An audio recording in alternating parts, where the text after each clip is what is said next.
বাচ্চাদের স্কুলে টিফিন যখন বাচ্চাদের ফ্রেন্ডরা এবং ম্যাডামরা খুব বেশি পছন্দ করে তাহলে ব্যাপারটা কেমন হয় বলেন তো, ইন্টারেস্টিং না?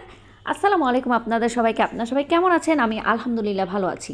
আমি যখন আমার বাচ্চাদের জন্য স্কুলে টিফিন তৈরি করি আমি সবসময় চেষ্টা করি ওদের জন্য একটু হেলদি উপায়ে টিফিন তৈরি করতে, আর একটু মুখরোচক করার চেষ্টা করি যাতে করে ওরা খুব বেশি মজা করে খায়। কারণ অনেক বাচ্চাই দেখা যায় টিফিন খেতে চায় না, টিফিন খেতে ওদের ইচ্ছে করে না, বা ওরা মজা পায় না টিফিন খেতে। তাই আমি একটু হেলদি উপায় এবং একটু মুখরোচকভাবে ওদের জন্য টিফিনটা তৈরি করে থাকি। আমি সবসময় আমার বাচ্চাদের জন্য সরিষার তেল দিয়ে তরকারি রান্না করি, অথবা ওদের জন্য যে কোনো স্ন্যাক্স বানাতে কিন্তু আমি সরিষার তেলটা ইউজ করি। আজকেও কিন্তু আমি সরিষার তেল দিয়ে ওদের টিফিনটা তৈরি করছি। তো প্রথমে আমি সরিষার তেল দিয়েছি, তার সাথে দিয়েছি টমেটো এবং পেঁয়াজ, খুব ভালোভাবে সেগুলোকে ভেজে তারপর এখানে দিয়েছি আমি সসেজ কিন্তু আমার বাচ্চারা খেতে বেশ পছন্দ করে। আপনারা চাইলে কিন্তু সসটা বাইরে থেকে কিনেও আনতে পারেন অথবা ঘরেও বানাতে পারেন, ঘরে বানালে কিন্তু বেশি হেলদি হয়।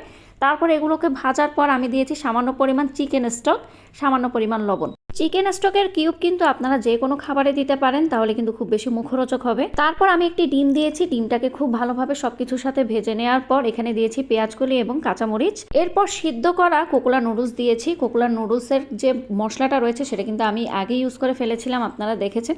তো সব কিছু একসাথে আমি মিশিয়ে নিয়েছি, দেখতেই পাচ্ছেন দেখতে কতটা ইয়ামি লাগছে। আমি কিন্তু এখানে গাজর কুচি এবং বাঁধাকপি কুচিটাও দেই, ওরা কিন্তু খেতে সেটাও পছন্দ করে। তা আজকে সেগুলো দিলাম না, আজকে এভাবেই রান্না করেছি।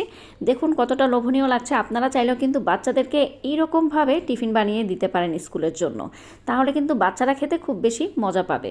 তো এখন বাচ্চাদের টিফিন তৈরি করার পর এখন আমি নাস্তা বানিয়েছি। নাস্তা বানানোর পর এখন মন চাইছে একটু দুধ চা খেতে। আজকে আদা এবং এলাচি দিয়ে আমি দুধ চাটা বানিয়েছি। দুধ চাটা কিন্তু ভীষণ মজা হয়েছে। যারা এখনও আদা এবং এলাচি দিয়ে দুধ চা খাননি অবশ্যই একবার হলেও ট্রাই করতে পারেন। দেখতে পাচ্ছেন চায়ের কালারটা কীরকম সুন্দর হয়েছে। চায়ের কালারটা যদি একটু গাঢ় না হয় তাহলে আমার খেতে একদমই ভালো লাগে না। চাটা কিন্তু বানানো হয়ে গেছে, এখন খুব সুন্দর করে ছাঁকনি দিয়ে চাটাকে ছেঁকে নিচ্ছি। এইরকম এক কাপ যদি চা প্রতিদিন সকালবেলা খাওয়া যায় তাহলে কিন্তু একদম শরীরটা চাঙ্গা হয়ে যায়। তো এখন চায়ের সাথে সামান্য পরিমাণ আমি আখের চিনিটা মিশিয়ে নিচ্ছি। আমি কিন্তু চিনি বেশি একটা খাই না, তো আজকে একটু মন চাইলে একটু বেশি করে চিনি দিয়ে চা খাই। এখন খাবো গরম গরম চা। আজকের জন্য তাহলে এখানে বিদায় নিয়ে নিচ্ছি। আমার আজকে ভিডিওটি আপনাদের কেমন লেগেছে অবশ্যই কিন্তু আমাকে কমেন্টস করে জানাবেন। আজকের জন্য আল্লাহ হাফেজ।